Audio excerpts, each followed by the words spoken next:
Welcome to Manju cooking wonders. నేను మీ మంజు.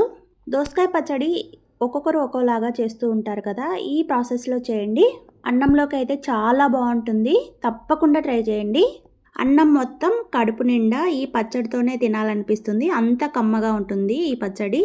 దోసకాయకి ముందు పైన తొక్కంతా పీల్ చేసి కట్ చేసుకొని ఒక ముక్క టేస్ట్ చేయండి. చేదుగా ఉండేది లేని తెలుస్తుంది. కొన్ని దోసకాయలు చేదుగా ఉంటాయండి. ఖచ్చితంగా టేస్ట్ చేసి చట్నీ చేసుకోండి.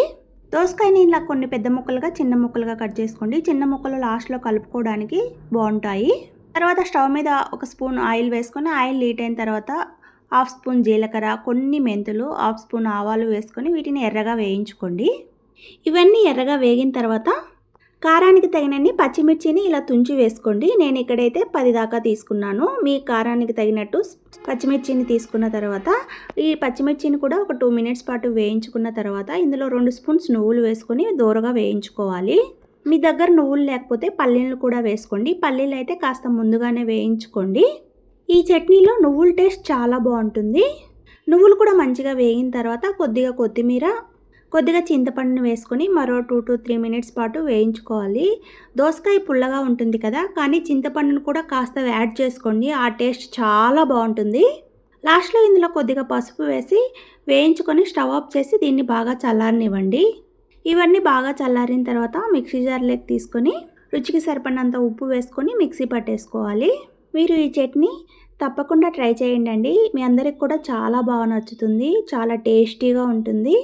చూడండి, ఈ విధంగా మిక్సీ పట్టుకున్న తర్వాత మనం ముందుగానే కట్ చేసి పెట్టుకున్నాం కదండి దోసకాయ ముక్కలు. కొన్ని పెద్దవిగాను కొన్ని చిన్నవిగాను కట్ చేసి పెట్టుకున్నాము. పెద్దవిగా కట్ చేసుకున్న ముక్కలను ఇందులో యాడ్ చేసుకొని మిక్సీ పట్టేసుకోవాలి.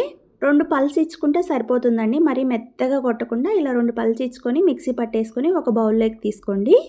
ఇప్పుడు ఇందులో మనం ముందుగానే పెద్ద ముక్కలతో పాటు చిన్న ముక్కలు కూడా కట్ చేసి పెట్టుకున్నాం కదా, అవి చట్నీలో కలపండి. ఇలా చిన్న ముక్కలు ఇప్పుడు యాడ్ చేసుకోవడం వల్ల మనం తినేటప్పుడు పంట కింద పడుతూ ఈ ముక్కలు చాలా బాగుంటుంది. అంతే అండి, ఇలా అయినా తినేయచ్చు పోపు పెట్టుకోకుండా. కానీ పోపు పెట్టుకుంటే ఇంకా టేస్ట్ బాగుంటుంది. పోపు వద్దనుకుంటే ఇలానే తినేయచ్చు. వేడి వేడి అన్నంలో తింటే చాలా బాగుంటుంది. నేనైతే పోపు పెట్టేసుకుంటున్నాను. ప్యాన్ పెట్టేసి ఒక స్పూన్ ఆయిల్ వేసుకొని పోపు దినుసులు వేసుకోండి. ఆవాలు, జీలకర్ర, శనగపప్పు, మినపప్పు, ఎండుమిర్చి, కరివేపాకు, వెల్లుల్లి రెబ్బలు వేసి వీటిని ఎర్రగా వేయించుకున్న తర్వాత మనం ప్రిపేర్ చేసి పెట్టుకున్న చట్నీలో వేసి కలుపుకోండి. అంతే, ఎంతో టేస్టీగా ఉండే దోసకాయ చట్నీ రెడీ అయిపోయిందండి.